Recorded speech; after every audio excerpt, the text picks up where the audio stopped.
परमपूजनीय श्री गोविंदराज दादाजी पंजाबी श्रीरामपूर, त्याचप्रमाणे उपस्थित असलेले सर्वच संत महंत भिक्षुक वासनिक तपस्विनी माता मावल्या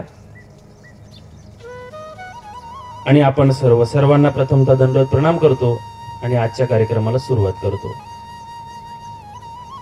महाभारताचा प्रसंग होता आणि महाभारताच्या प्रसंगी भगवान श्री गोपाल कृष्ण महाराज अर्जुनाच्या रथावर विराजमान आहेत। अर्जुनाच्या रथाचं सारथ्य करण्यासाठी भगवंत त्या ठिकाणी बसलेले आहेत। समोरच्या बाजूला कौरव सेना आहे, अलीकडच्या बाजूला पांडव सेना आहे। ज्यावेळेस आपण श्रीमद भगवद्गीता वाचतो आणि श्रीमद भगवद्गीता वाचत असताना श्रीमद भगवद्गीतेतला पहिला श्लोक आहे, धर्मक्षेत्रे कुरुक्षेत्रे समवेता युत्सव। इको कमी करा थोडा। मामका पांडवाश्चैव किम कुर्वत संजयः। धृतराष्ट्र राजा संजयाला सांगतो की हे संजया, धर्मक्षेत्रावर कुरुक्षेत्रावर माझे आणि पंडू राजाचे मुलं काय करतायत हे तू मला सांग। आणि आता ते सांगायला सुरुवात करतात। तर तिथला सगळा जो प्रसंग आहे ना, तो सगळा प्रसंग, या प्रसंगाचं वर्णन त्या ठिकाणी संजय हे धृतराष्ट्राला करतायत। या प्रसंगाचं वर्णन श्रीमद भगवद्गीतेमध्ये आलेलं आहे। आणि पहिल्या अध्यायामध्ये, श्रीमद भगवद्गीतेच्या पहिल्या अध्यायामध्ये अर्जुनाचा विषाद दूर केलेला आहे। मग तो कशा पद्धतीने दूर केला ते आपण बघूयात। भगवंत सारथ्य करण्यासाठी बसलेले आहेत आणि भगवंताला त्या ठिकाणी अर्जुन सांगतो की जेव्हा अर्जुन चाप उभारून श्रीकृष्णाप्रती बोले, पाहू दे मज झुंजावयासी कोण कोण विराले। देवा रे मला बघू तर दे, या ठिकाणी मला मारण्यासाठी कोण कोण आलेलं आहे। माझा रथ देवा दोन्ही सैन्यामध्ये ठेवा। माझा जो रथ आहे ना देवा, हा दोन्ही सैन्याच्या अगदी मधोमध लावा। आणि त्यावेळेस भगवंतानी रथ लावलेला आहे, परंतु भगवंतानी रथ लावताना मात्र हुशारी केलेली आहे। त्यावेळेस भगवंतानी रथ कुठे लावला? भगवंतानी रथ पितामह भीष्म, द्रोणाचार्य, कृपाचार्य यांच्या समोर लावला। आणि आता मात्र अर्जुन भगवंताला म्हणतो, देवा अरे यांना मी मारणार कसा? यांच्याच तर अंगा खांद्यावर मी मोठा झालो ना। हे पितामह दिसतायत ना भगवंता। ज्यावेळेस मी लहान होतो ना, त्यावेळेस मी खेळत असताना यांच्या जवळ जायचो, तात्सरी तात्सरी म्हणायचो आणि हे पटकन मला कड्यावर उचलून घ्यायचे आणि मला सांगायचे की बाळा मी तुझा तात नाही रे, मी तुझ्या वडिलांचा तात आहे। आज मी यांच्यावर शस्त्र उगारू। हे द्रोणाचार्य यांनी मला हातात हात धरून ती धनुर्विद्या चालवायची शिकवली। आज तीच विद्या मी त्यांच्यावर उगारू। सांगणारे देवा कसं करू? प्रश्न निर्माण झालेला आहे आणि भगवंत निरूपण करतायत। त्या ठिकाणी प्रश्न असा निर्माण होतो, त्यावेळेस जर भगवंतानी रथ दुर्योधनाच्या समोर लावला असता, दुःशासनाच्या समोर लावला असता, कर्ण विकर्णाच्या समोर लावला असता, तर गीता जन्माला आली नसती। ही सगळ्यात मोठी वस्तुस्थिती आहे, लक्षात घ्या, सगळ्यात मोठी वस्तुस्थिती आहे। आणि आता भगवंत निरूपण करतायत, वासांशी जीर्णानि यथा विहाय नवानि गृह्णाति नरोपराणि तथा शरीरानि विहाय जीर्णा नन्यानि समयाति नवान देही। याच ज्ञानेश्वर माऊली फार सुंदर वर्णन करतात। ते म्हणतात की जैसे जीर्ण वस्त्र फेडीजे मग नवे वेडीजे, तैसे देहांतराते स्वीकारिजे चैतन्य नाथे। मनुष्य जुनं वस्त्र टाकून नवीन वस्त्र धारण करत असतो, अगदी तशाच पद्धतीने हा आत्मा, हे शरीर जीर्ण झालं की ते टाकून देत असतो आणि नवीन धारण करत असतो।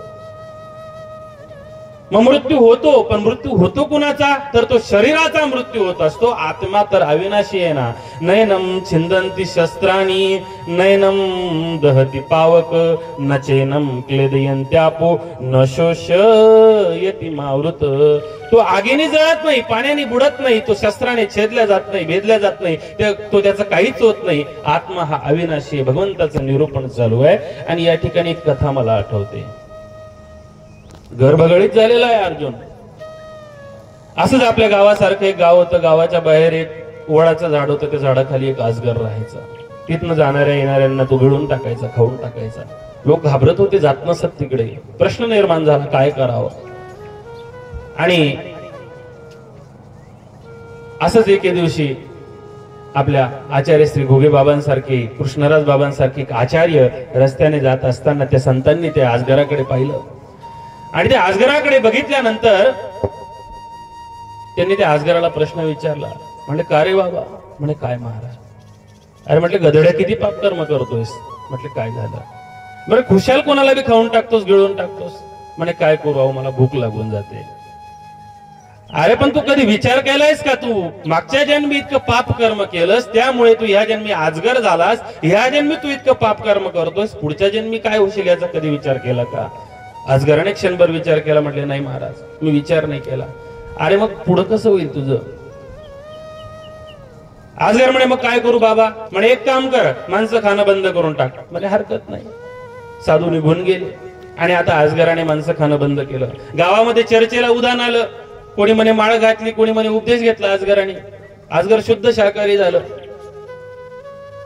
आता लोक कोणी त्याला घाबरत नसत. लोक तिथनं जायचे यायचे, लहान मुलं त्याच्या आजूबाजूला गिरट्या घालायचे, कोणी दगड मारायचं, त्याच्या अंगातनं रक्तस्राव होऊ लागला, मुंग्या लागल्या, मरण प्राय अवस्था आजगराची झाली होती. आणि 1 वर्षानंतर परत ते संत त्या रस्त्याने जात असताना त्या आजगराची अवस्था पाहिली आणि आजगराला विचारलं. म्हणे का रे बाबा? काय महाराज तुझी अशी अवस्था कोणी केली? म्हणे याच खानापूरच्या लोकांनी. अरे पण का? म्हणे बाबा तुम्हीच सांगितलं कोणाला खाऊ नको, मारू नको, गिळू नको, अगदी निश्चित पडून राहायचो, त्याच्यामुळे माझी अशी अवस्था केली. साधूंनी सांगितलं की मी तुला माणसं खाऊ नको असं सांगितलं होतं, परंतु निदान स्वतःच्या संरक्षणासाठी फुस्त करशील का नाही लेका? तुम्हाला तुमच्या जीवनाचा एक दायरा ठरवायचा आहे, त्या दायऱ्यामध्ये तुम्हाला तुमचं जीवन जगायचं आहे, लक्षात घ्या. आणि तोच दायरा कैवल्यवासी म्हणजे बापू दामोदर आवताडे यांनी ठरवलेला आहे. परमेश्वराची सेवा करताना, साधू संतांची सेवा करताना त्यांनी आपला देह ईश्वराच्या ठिकाणी वेचलेला आहे आणि हे सगळं करत असताना त्यांनी प्रपंच सुद्धा सांभाळलेला आहे. हा जो समन्वय आहे ना, तो समन्वय आपल्याला साधता आला पाहिजे. आम्ही जीवन जगण्याची एक स्पर्धा करत असतो. त्याने हे केलं म्हणून मी ते करणार, त्याने ट्रॅक्टर घेतला म्हणून मी जेसीबी घेणार. ही आमची जी स्पर्धा असते ना, या स्पर्धेमुळे काही होणार नाही, लक्षात घ्या. मग तुम्हाला सुखी असायला पैसे लागतात का सुखी दिसायला पैसे लागतात? सांगता येईल कोणाला? सुखी असायला पैसे लागतात का सुखी दिसायला पैसे लागतात? पैसे कशासाठी लागतात? सुखी दिसायला पैसे लागतात. सुखी तर तुम्ही तसेही आहात. भावानी बंगला बांधला, 1 कोटीचा बंगला बांधला, सगळे नातेवाईकांनी त्याची वाहवा केली, माझी कुणीच वाहवा केली नाही. मी सुद्धा कर्ज काढून, जमीन विकून, ट्रॅक्टर जेसीबी सगळं काही विकून मी पण तसाच बंगला बांधेल आणि मग मला नातेवाईक म्हणतील वा वा पाटलांनी काय मस्त बंगला बांधला. ते जे शब्द आहेत ना, त्या शब्दासाठी आम्ही भुकेलेलो असतो आणि त्या शब्दांच्या सुखासाठी आमची ती सगळी धडपड असते, लक्षात घ्या. परंतु जन्म आणि मृत्यू यांच्यातलं जो समन्वय साधणं आहे ना, यालाच जीवन असं म्हणतात आणि तोच समन्वय आपल्याला साधता आला पाहिजे.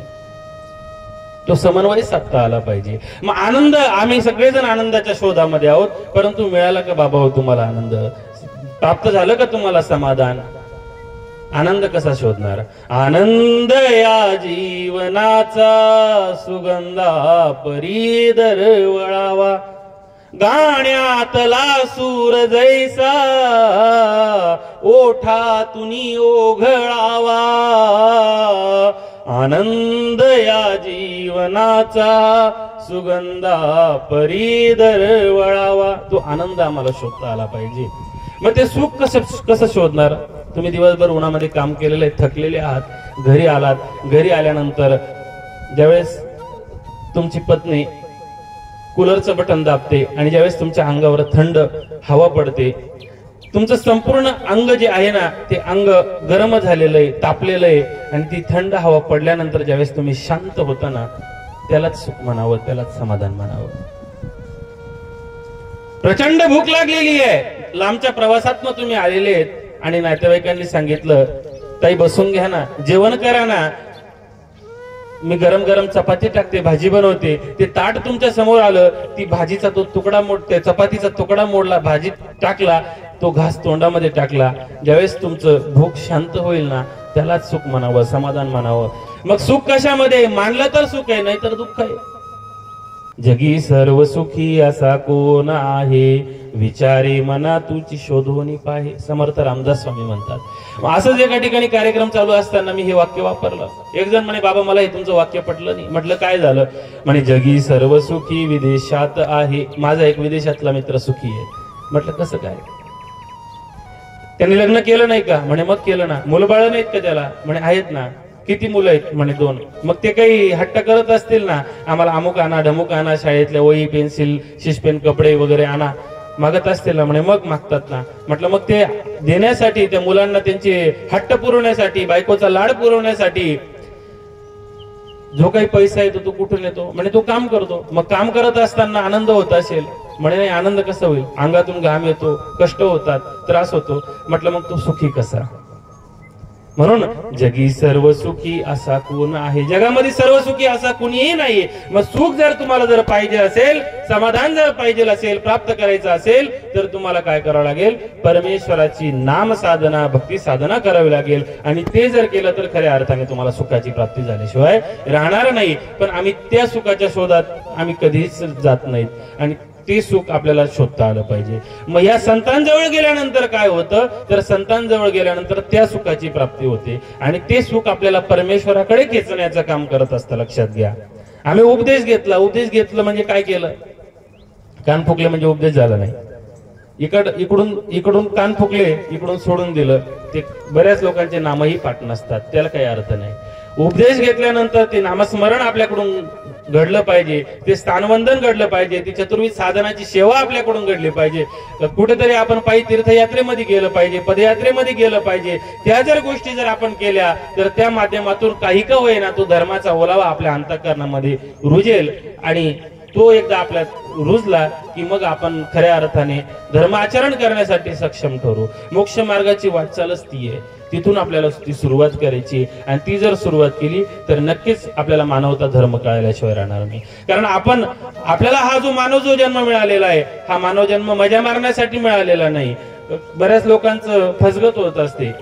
आपलीच माडी, आपलीच गाडी, आपल्याच बायकोची गोल गोल साडी, याच्यामध्ये जीवन आपलं व्यतीत होऊन चाललेलं आहे. परंतु ह्या गोष्टी बाजूला करून आपल्याला कुठेतरी परमेश्वरा जर जायचं असेल, सुखाची जर प्राप्ती जर करायची असेल, तर आपल्याला काय करावं लागेल? आपल्याला ती वाटचाल करावी लागणार आहे. आणि ती वाटचाल करण्यासाठी आपल्याला हा जो नरदेह प्राप्त झालेला आहे, या नरदेहाचं महत्व समजून घेणं गरजेचं आहे. मग नरदेह सहजासहजी प्राप्त झाले का? नाना पुण्याईचे फळ म्हणून हा नरदेह, अनंत जन्माचं पुण्य ज्यावेळेस एकत्र येतं ना, त्यावेळेस माणसाला हा नरदेह प्राप्त होत असतो. परंतु त्याची किंमत आम्हाला समजली पाहिजे. या मानवाच्या ठाई जन्म पुन्हा पुन्हा नाही, बहुमोलाचे लाभले जीवन, मानसा तू माणूस बन. ए माणसा, तू डॉक्टर बनू नको, वकील बनू नको, इंजिनियर बनू नको, तलाठी बनू नको, ऑफिसर बनू नको, आमदार बनू नको, खासदार बनू नको, पंतप्रधान काहीच बनू नको. तू फक्त माणूस बन. तुला माणूस बनायची गरज आहे. आणि तीच माणुसकीची शिकवण कशा पद्धतीने असते याचं ज्ञान आम्हाला आमच्या परिसरात असलेले साने गुरुजी नेहमी सांगतात, शिकवताना शिकवत असतात. खरा तो एकची धर्म जगाला प्रेम अर्पावे. या जगामध्ये प्रेम अर्पण करा बाबा. प्रेम जर अर्पण केलं तर प्रेमाने शत्रू सुद्धा मित्र होत असतात. आणि म्हणून आपल्याला प्रेम द्यायचंय. कुणाना व्यर्थही नवावे, कुणाना व्यर्थही नवावे, समजता बंधू मानावे, जगाला प्रेम अर्पावे. या प्रेमामध्ये सगळ्या गोष्टी. मग हे प्रेम कधी जोडल्या जातं? ज्यावेळेस तुमचे मन स्थिर असतील त्यावेळेस या गोष्टी घडत असतात. असाच एक कुंभार होता. त्या कुंभाराने विचार केला, म्हणे आपण अनेक प्रकारच्या वस्तू बनवतो, आज आपण काहीतरी नवीन बनवावं. त्याने ती माती घेतली, त्याच्यामध्ये पाणी टाकलं, ती माती कालवायला सुरुवात केली. परंतु हे सर्व करत असताना त्याचं मन मात्र अस्थिर होतं, आणि अस्थिर असलेल्या मनाने तो सगळा प्रकार करत होता. तो म्हणे आज आपण दररोज दिवे बनवतो, गाडगे बनवतो, मडके बनवतो, परंतु आज आपण काहीतरी नवीन बनवावं. मग काय बनवतो? मग म्हणे आज आपण चिलीम बनवली पाहिजे. काय बनवली पाहिजे?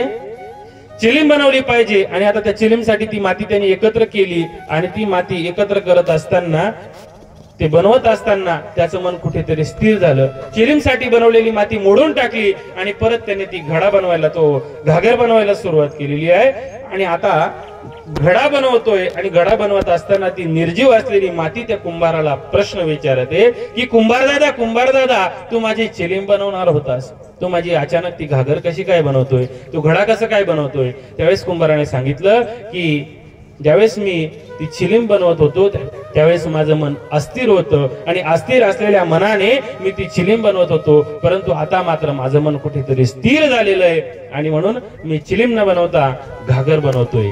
ती निर्जीव असलेली माती त्या कुंभाराला सांगते की बरं झालं कुंभार दादा तू माझी चिलीम बनवली नाहीस, जर मी चिलीम झाले असते तर मी स्वतःही जळाले असते, दुसऱ्यालाही जाळलं असतं. आता मी घडा बनेल, आता मी स्वतःही शीतल राहील, दुसऱ्यालाही शांत करेल, दुसऱ्यालाही शीतल करेल. माती तीच आहे. आणि म्हणून गुळापासून पोळीही बनते, दारूही बनते. बनवायचं काय हे आपल्या हातामध्ये असतं. या मानवी शरीराचं करायचं काय हे आपल्या हातामध्ये आहे.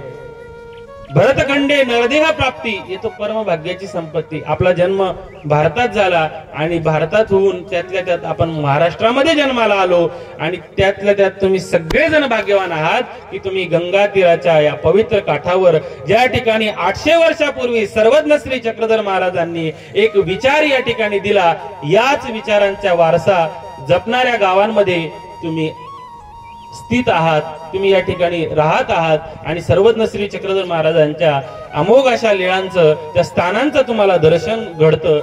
त्यामुळे तुम्ही सगळे खऱ्या अर्थाने भाग्यवान आहात. आणि तेच भाग्य कैवल्यवासी मंजबापू यांनी सुद्धा जोडलं. गंगेच्या पवित्र अशा तीरावर तुमचं खानापूर असलेलं हे गाव आणि गावात लगतच असलेली ती नदी आणि त्या नदीच्या काठावर सर्वज्ञ श्री चक्रधर महाराजांच्या अपूर्व अशा लीळा आणि अनेक पवित्र झालेली ती स्थानं, ती स्थान नमस्कारण्याचा, त्या संत सेवेचा वारसा त्यांना मिळाला आणि म्हणूनच ते खऱ्या अर्थाने तिथेच भाग्यवान झाले. लक्षात घ्या.